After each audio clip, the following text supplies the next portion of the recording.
Hi, Kathy Hatrick-Anderson here. Welcome to my YouTube channel.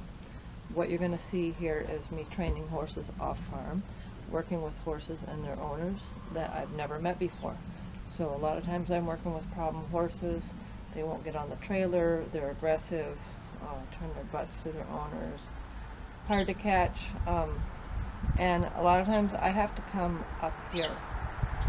And then I make it come down here and it's nice and pretty. The reason I have to start up here is because I don't want to get hurt, and many times horses have been lied to by their owners. They'll ask them to move and then don't insist. The horse might turn their rear end to them, and so I have to come off a little strong to begin with to keep myself safe. So I'm just pretty much speaking the horse's language, posturing. I might throw a kick at them, simulate a bite. Even if they're not aggressive, I just want them to know that I know how to communicate with them. Imagine if you went to a foreign country and you didn't understand the language. People are talking to you, you're trying to talk to them, and there's no communication. Pretty soon you'd get frustrated, angry, and you just stop trying to communicate because nobody's listening to you, nobody's understanding you. So imagine a good analogy that I like to give my clients is a bunny rabbit. If you've seen a bunny rabbit out in the field and then all of a sudden that bunny rabbit took off and chased a predator, chased a coyote, you'd call somebody. You'd say, oh my God, that predator just ran after the coyote, and the coyote turned tail and ran away. So a lot of times you'll see horses moving people's feet, and that's not natural. In the horse-human relationship, a horse should never move a human's feet. We don't yield to them. So if you have an aggressive animal and you yield to them, that's telling him he's the boss. Even if your animal's not aggressive, he might be a sweetheart, but if you yield to his feet, then he can't trust you to keep him safe. Okay? So, habla español, ¿quieres algo para comer? ¿Quieres papas fritas, carnitas? ¿Quieres algo para tomar? Jugo de naranja, cerveza? It's too early for that. I don't speak Spanish, but I'm just trying to make a point. If I mutilated that language, I apologize. I learned a little bit in Southern California. But my point is, I wouldn't try to teach you in a foreign language. When I'm working with my clients, I'm speaking their language. I'm showing them, I'm demonstrating. A lot of times they still don't get it, and that's why I speak the horse's language at first. So some people get offended by that. The horses never do. When they throw a kick at another horse, hide's missing, hair's missing, and sometimes a lot worse. So I'm no match for them. They outweigh me at 1,000 pounds by at least 10 pounds. So that's why I do what I do to keep safe. I don't have days or weeks or months to bond with them. Sometimes people say, oh, you should take your time and bond with them. People are at their wits' end when they call me to travel out to their farm. So they need results. They need results right away, tangible results. And they need tools that they can put into practice and work with their animal, because many times it's, I can't keep them anymore, I'm going to get kicked out of my barn. Sometimes in extreme cases the horse is going to be put down if I don't fix it. So I'm not ashamed of what I'm doing. It's not, videos aren't edited like some other trainers will edit and show the good parts, or this is what you do if your horse won't do this. I'm actually working with horses on the spot, and when you see them on my channel, you know, it's already happened. I sometimes don't know what's going to happen, okay? And so that's why I do what I do. I thank you for watching. If you came to my channel to pick up a tip or two, if you don't like it, there's plenty other channels that you can go visit. And if you're a viewer, a new one or old one, I appreciate your viewership, and come back often, and happy trails.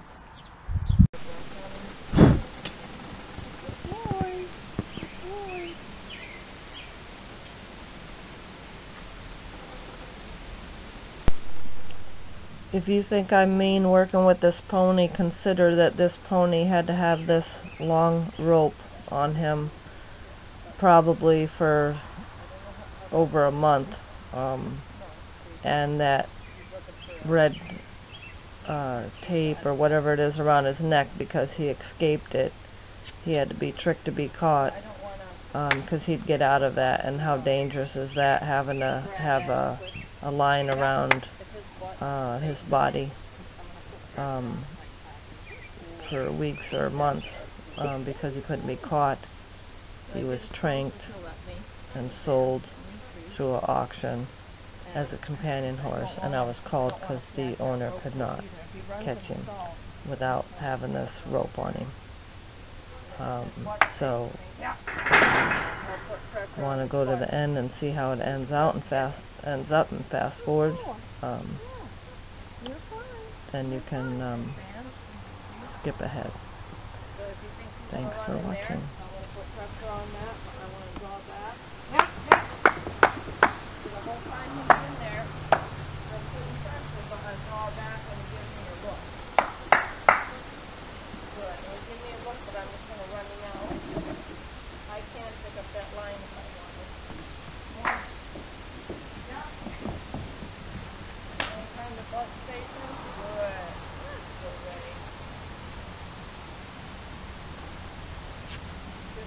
Back.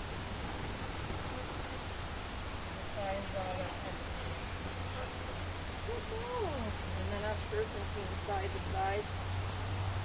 Offer my hand out to him to get closer without coming right up to him. Surf and draw back whenever he wants to sleep. Good boy. When the head goes out, I draw back to get it. Because when that head starts going out that way, he's just going to turn and give me his hind quarters. Good boy. And draw back.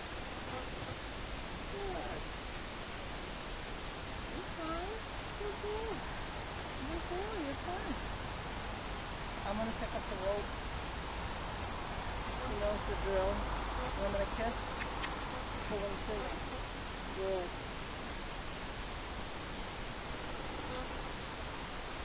So now we use the rope. When he goes running off, I'm going to kiss, pull him to me. So he learns to turn, see. I'm still being mindful, coming up to him with a loose line, and when he brings his feet back, I come off to the side. When he takes his feet back, because he doesn't want me to come up to him, I don't want to get close to him. The more I advance and retreat, the more he'll start trusting that I mean what I say what I mean. Good boy. Good boy. So when he stalls out like this, I'm just going to hold steady pressure, come off to the side, and when the foot comes off, comes forward, release. So hold steady pressure. When he comes forward, take my hand off the rope.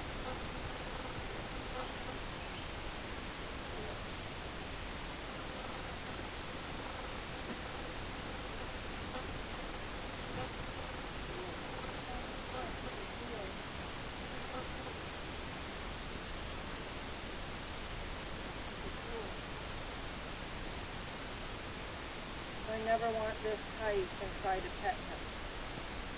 I always want it loose. Good. So right there, that's really good. A lot more than I got last week. This is rub in motion. So he was able to stay there.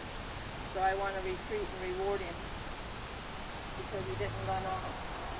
Because when you have a brush, he knows that you brush him. And he's not too good with his hands. Good. Good boy.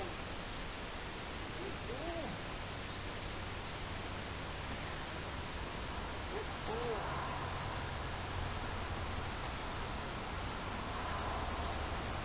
Like I said, he's used to getting a treat when he touches him.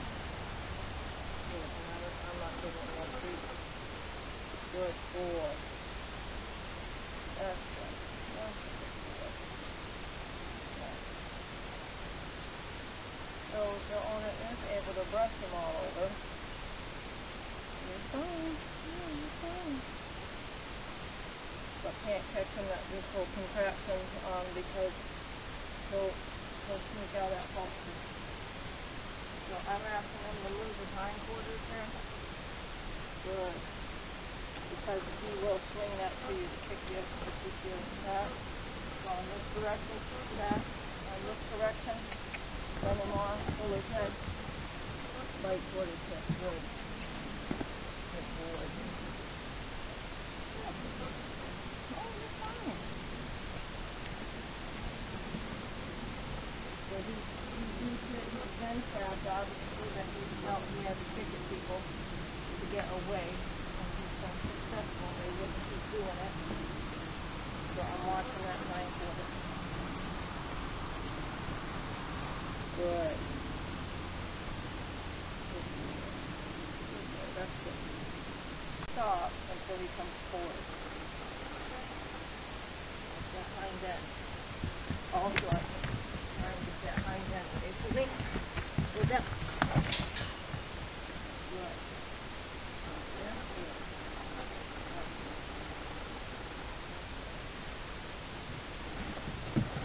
If you get the, don't you point that at me. You get the release of pressure on this halter rope. When I pull there, when I pull like this, see, I can touch him all the way back there, and I didn't release him until he comes forward. Which is there. Which he had me out. Oh, there. Good.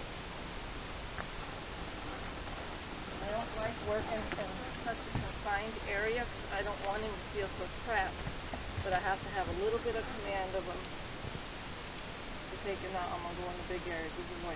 So pressure here, my eyes to that hindquarter. This is going to touch it, and it's not going to, when he takes his hindquarter the other way, I take my eyes to that hip. Good. Good. I don't reduce his pressure until he comes forward. Fine, it's not the forward I want. It's just the left. Good. I want it to come forward. You hit it in the butt right there. I avoid the blow.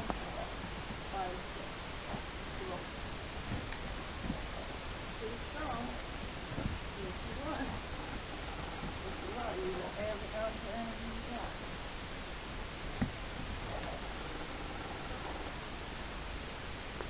Back up.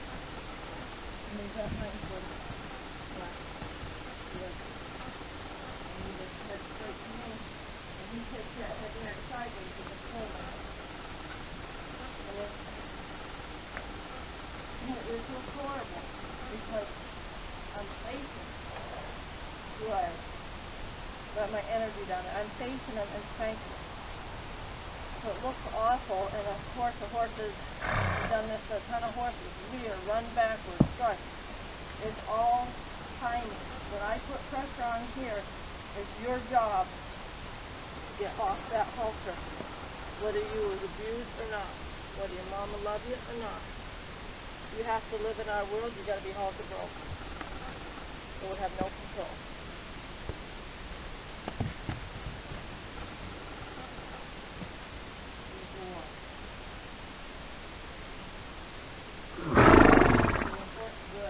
Important thing is maintaining the pressure on this rope here. There, good. Well, I don't want to run around, but I know there's not a lot of options here. Good. So right there he did it. Took my eyes to his hip, top of his bum. And he knows that this is going to reach out and spank his bum if he doesn't come forward.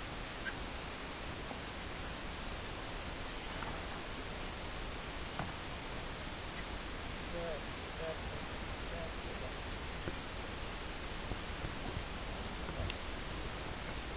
Just do it. When that closes on here, it opens and it gets off that.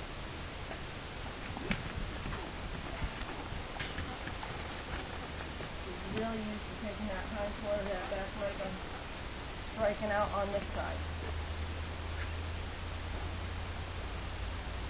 No release when you're pulling, and I don't want you running away either, running in circles. Good. That's it. Alright, so right there I'm just going to pause.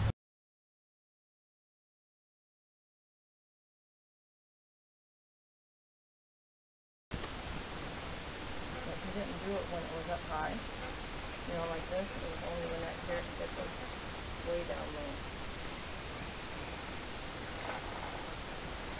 So I just hold it on him till he does that to it, and then take it off.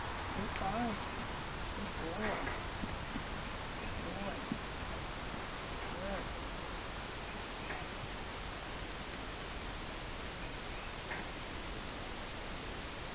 Good. And I just came out of my kitchen, it was way up here. Here's the other side. Good boy. Try to exhale. Let my energy down. Good boy.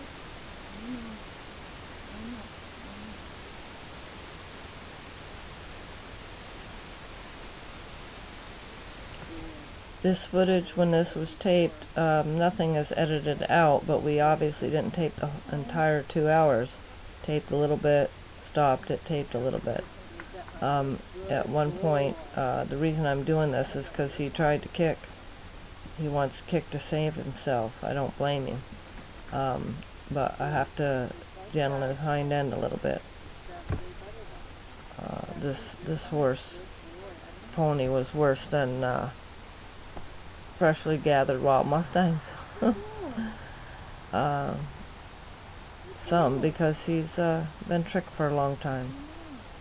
A lot of times somebody buys them at an auction, puts a kid on them, hurts the kid, and then the adult beats crap out of them.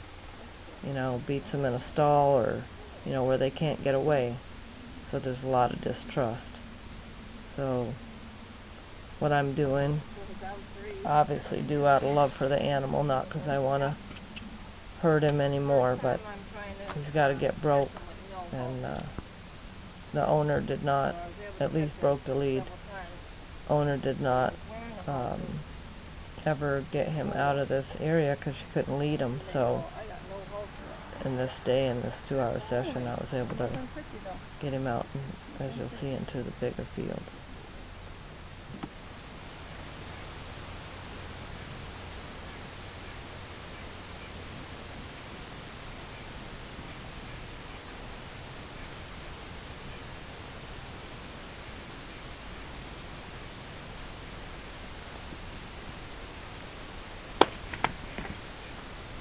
Anytime that bum's facing me, put pressure on it. Advance. Repeat. You're fine. You're fine. Good boy.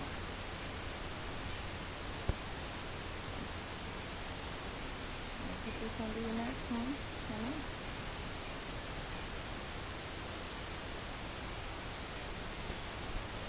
Okay. Work on it. If I can't let that out, do a rope. Good. That's very good. Yeah, very good. Good boy. That's the way. That's the way.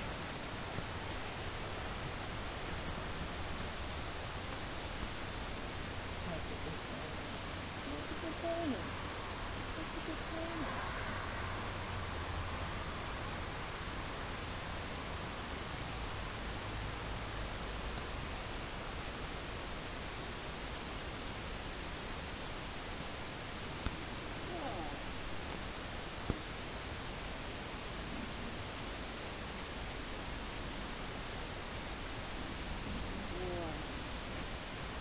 I want to try and catch him. The more that I leave him, the more I'm building up trust, so I'm not just going to grab at him.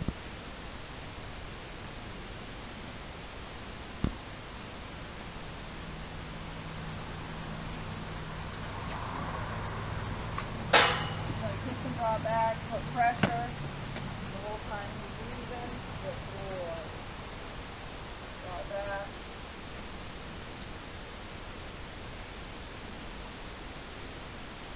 Go around.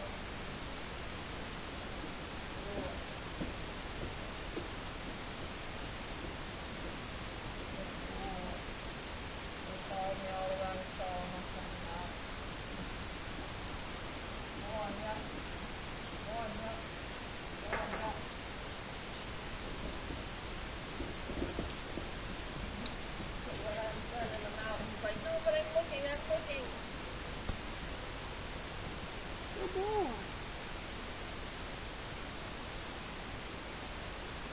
pretty vivid as well. This is anything lighter without all them colors. Good. Good boy. Good boy. Yes, you're good boy. Yes, you are. Yes, you are.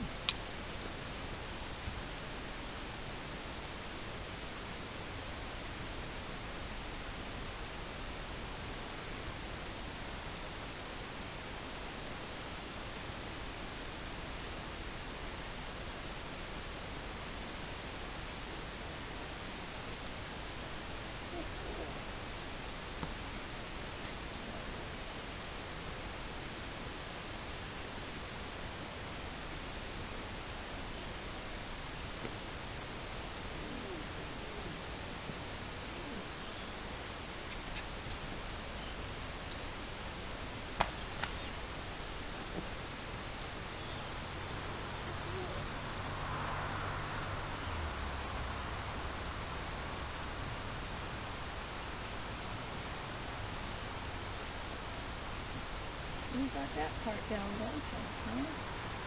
Following won't be driven. He doesn't have to follow, he's just got to keep moving his line of sight. And by doing circles and trying to get toward the horse's hindfoot, he's right there. When I kick and draw back, that's what makes him follow, is so that you don't drive him and get him running stuff.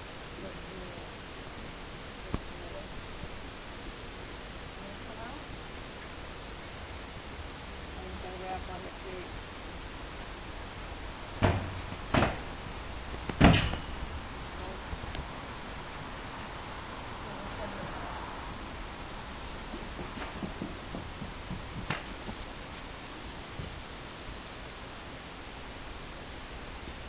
It's too much for the sisters, is that what it was? Yep. The head says no, but the body says yes. When I bent down to pick up that horse, he's like, I'm not letting you do both pieces of equipment. Good boy.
boy.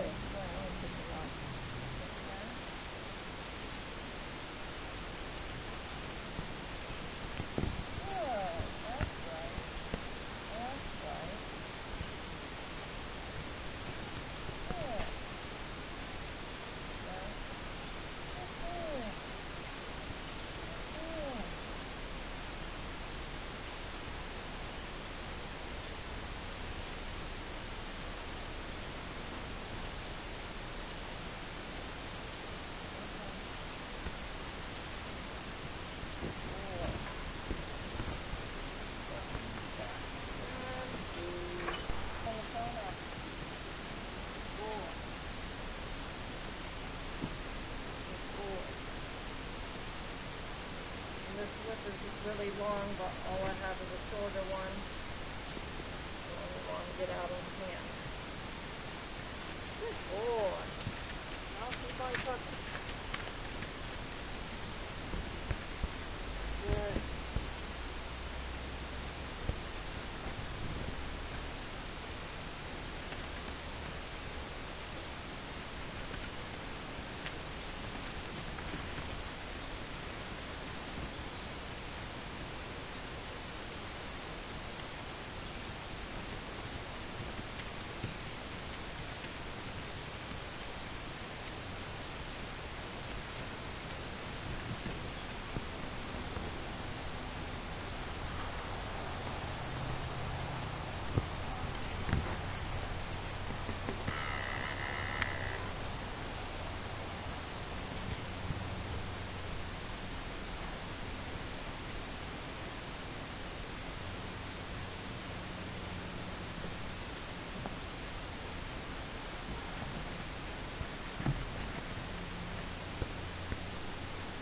Whenever they, big or little, try to pull me and drag me all over, I just shut it down and do some fancy moves of my own. Because they're used to pulling away, he's used to pulling away, not being caught and all that stuff. Good.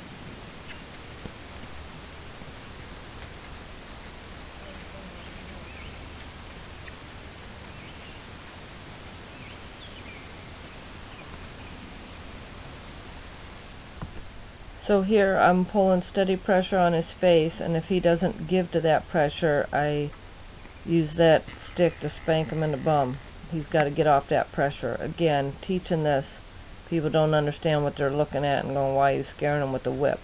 I'm teaching him that when he sucks back on that halter, I can tag him in the hind end until he comes forward. So if they rear, run to the side, like here I'm saying get back over on the fence, put pressure in the left hand so get off of that, yield to that pressure.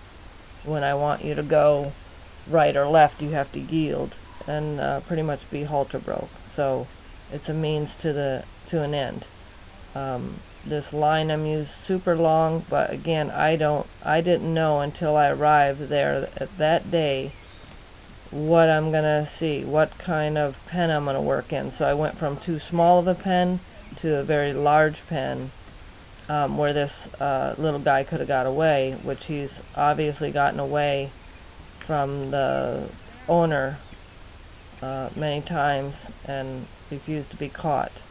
So, you know, rescuing animals is nice, but if you don't have the wherewithal to be able to rescue them, that costs you tons of money to hire a trainer or sit in your pen, and you know, if they get hurt, you can't doctor them. They can hurt somebody. Nobody take care of your horse because they don't want to get hurt. So unless you have the funds, best to save that to professionals. And a lot of people get duped and get horses that are trained, but this is the nature of the beast when you go to save a buck or rescue and save a soul. You're not really saving them mentally if you're not prepared to help them out. That's not a rescue. It's just putting more damaging these horses more mentally, living in fear their whole life if you're not able to get them out of that. So I was happy with the progress I made. I don't know what happened to this guy. The owner was ready to give them to the girl that was taping for me. Just give them to him, and I think she rejected it. So who knows what happened to the poor little guy. Just so I can be stronger. And when it shifts down, you're fine. When it shifts down, I know you got a bug right here. See how it shifts down low? Then I'll just push it to itself.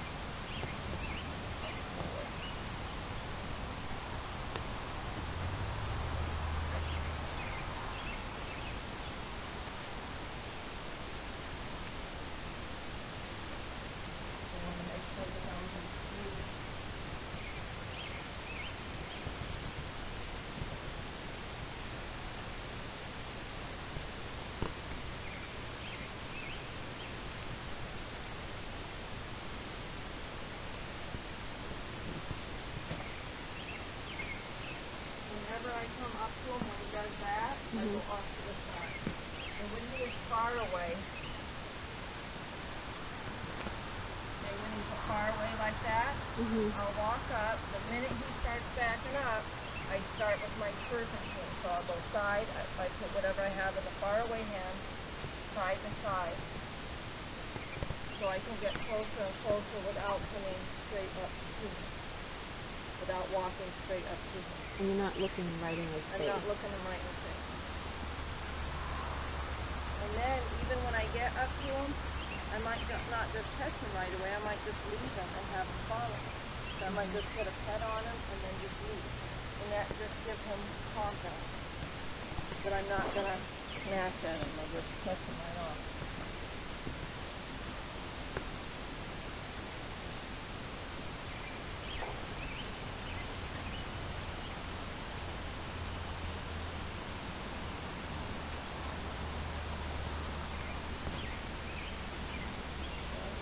I'm going to take his halter off. Good boy. Good boy. Yes, you are. Yes, you are. Before I took his halter off, I pretended his halter was off. By doing this and getting this rope over his neck. And then taking it off. Oh, I see. Good boy. And doing this. And the first time that I had this, and I went to pick up the halter, he's like, uh-oh. So like the two things together was too much. So what did you do then? I just went back to one. For a little bit. Good boy.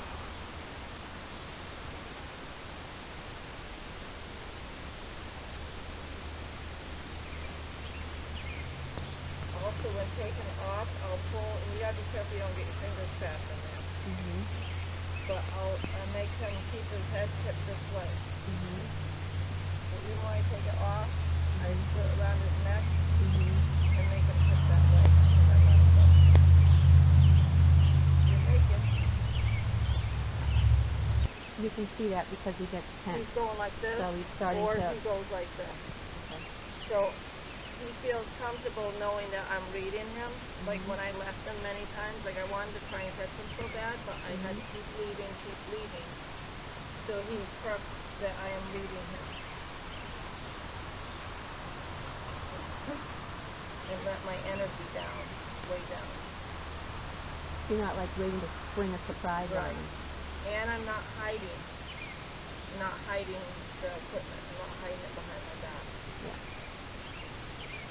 He's wise to that. Well, they're so used to being tricked when people have brains and then make furtive movement.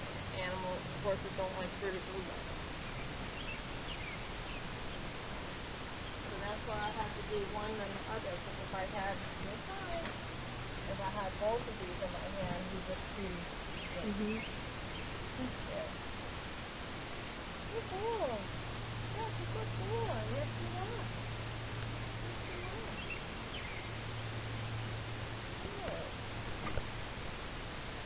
right away working with him, like he showed interest in me. Very soon, where before he's just like pulling away as much as he could. Yeah. So with this, if you put this over here like that,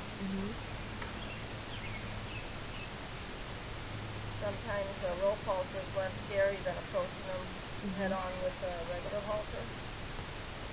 Yeah, okay, so that's one catch. After I do some more, then I'll have you start catching them with the halter with this.